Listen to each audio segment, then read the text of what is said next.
ಕನ್ನಡಿಗರ number 1 choice Kannada matrimony. ಬಲಾಢ್ರ ಗುಂಪಿಗೆ ಮೂರನೇ ಗುಂಪಿಗೆ ಸೇರಿಸಿ ಕೈ ತೊಳ್ಕೊಂಡು ಬಿಟ್ರಲ್ಲ, ಹೇಳಿದಾರಲ್ಲ ಎಚ್ ಕೆ ಪಾಟೀಲ್ರು ಭಾಳ ಸತ್ಯ ಹೇಳಿದಾರೆ.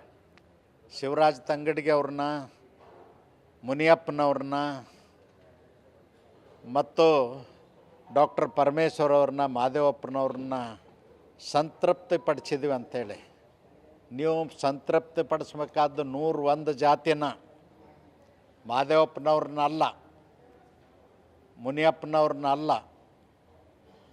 ಅದಕ್ಕೆ ನಾನು ಒತ್ತಾಯ ಮಾಡ್ತೇನೆ, ನಮ್ಮಲ್ಲಿರ್ತಕ್ಕಂಥ ಪೌರ ಕಾರ್ಮಿಕರು, ಆದಿ ಕರ್ನಾಟಕ, ಆದಿ ದ್ರಾವಿಡ ಮತ್ತು ಆದಿ ಆಂಧ್ರ ಅವ್ರಿಗೆ ಪ್ರತ್ಯೇಕ ಇರಲೇಬೇಕು. ಅವ್ರನ್ನು ಪೈಪೋಟಿ ಮಾಡ್ತಕ್ಕಂಥದ್ದು ರೈಟ್ನವ್ರ ಜೊತೆಯಲ್ಲಿ ಪೈಪೋಟಿ ಮಾಡಲಿಕ್ಕಾಗೋದಲ್ಲ, ಲೆಫ್ಟ್ನವ್ರ ಜೊತೆಯಲ್ಲಿ ಪೈಪೋಟಿ ಮಾಡಲಿಕ್ಕಾಗೋದಲ್ಲ. ಮೆಜಾರಿಟಿ ಪೌರ ಕಾರ್ಮಿಕರು, ಸ್ಕ್ಯಾವೆಂಜರ್ಸು, ಮಾದಿಗರೇ. ಕನ್ನಡ ಮ್ಯಾಟ್ರಿಮೋನಿಯಲ್ಲಿ ಹೇರಾಳವಾದ ಚಾಯ್ಸ್ ಇದೆ. ಲಕ್ಷಾಂತರ ಜನರಿಗೆ ನಮ್ಮ ಕನ್ನಡ ಮ್ಯಾಟ್ರಿಮೋನಿ ಮೂಲಕ ಮದುವೆ ಆಗಿದೆ. ಇದಕ್ಕಿಂತ ಬೇರೇನ್ ಬೇಕು? ಕನ್ನಡಿಗರ ನಂಬರ್ 1 ಚಾಯ್ಸ್ ಕನ್ನಡ ಮ್ಯಾಟ್ರಿಮೋನಿ. ಇದ್ದಾರವ್ರು ಯಾವುದೋ ಕಾಲದಿಂದ 200-300 ವರ್ಷದಿಂದ ಉದ್ಯೋಗ ಮಾಡ್ಕೊಂಡು ಬಂದದಕ್ಕಾಗಿ ಆದಿ ಕರ್ನಾಟಕ, ಆದಿ ದ್ರಾವಿಡ ಅಂಥೇಳಿ ಬರಿತಾ ಇದ್ದಾರೆ. ಇವತ್ತು ಮುನಿಯಪ್ಪನವ್ರದ್ದೇ ಜಾತಿ ಸರ್ಟಿಫಿಕೇಟ್ ತೋರಿಸಲಿ. ಅವರು ಆದಿ ದ್ರಾವಿಡ ಐತಿ.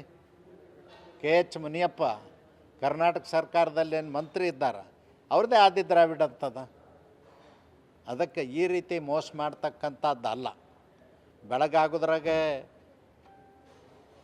ಒಂದು ಹೆಚ್ಚು ಕಡಿಮೆ ಮಾಡಿ, ಹೇಗ್ಯಾಗೋ ಮಾಡಿ ಯಾರ್ಯಾರನ್ನೋ ಸಂತೃಪ್ತಿ ಪಡಿಸ್ತಕ್ಕಂಥದ್ದೇನದ ಸರಿಯಾದಂಥ ವಿಚಾರ ಅಲ್ಲ.